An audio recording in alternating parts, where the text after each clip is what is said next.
मुंबई शहरासह परिसरामध्ये जोरदार सध्या पाऊस सुरू आहे। सखल भागांमध्ये पाणी साचायला सुरुवात झाली आहे। रेल्वेसह रस्ते वाहतुकीला सुद्धा याचा फटका बसलेला आहे।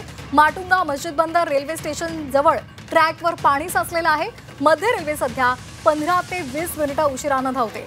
आताची महत्त्वाची बातमी आपण पाहतोय। मुंबई शहरासह आसपासच्या परिसरामध्ये सध्या जोरदार पाऊस होतोय।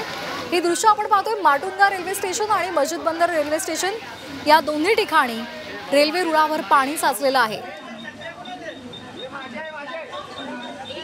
धीम्या गतीने सध्या रेल्वे रुळावर वाहतूक सुरू असल्याचं आपल्याला पाहायला मिळते।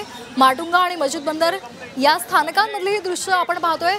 अवकाळी पाऊस आहे आणि या अवकाळी पावसामुळे पहिल्याच काही दिवसांमध्ये जो जोरदार पाऊस झालेला आहे त्यामध्ये मुंबईची ही तुंबई झालेली आहे। मध्य रेल्वेला या पावसाचा फटका बसलेला आहे। मुंबई शहरासह परिसरात सध्या जोरदार पाऊस होत आहे। काही ठिकाणी पाणी सुद्धा साचलेलं आहे, तर रेल्वे ट्रॅकवर सुद्धा रेल्वे रुळावर सुद्धा पाणी साचलेलं आहे आणि त्यामुळे आता रेल्वे वाहतुकीवर सुद्धा परिणाम पाहायला मिळतोय।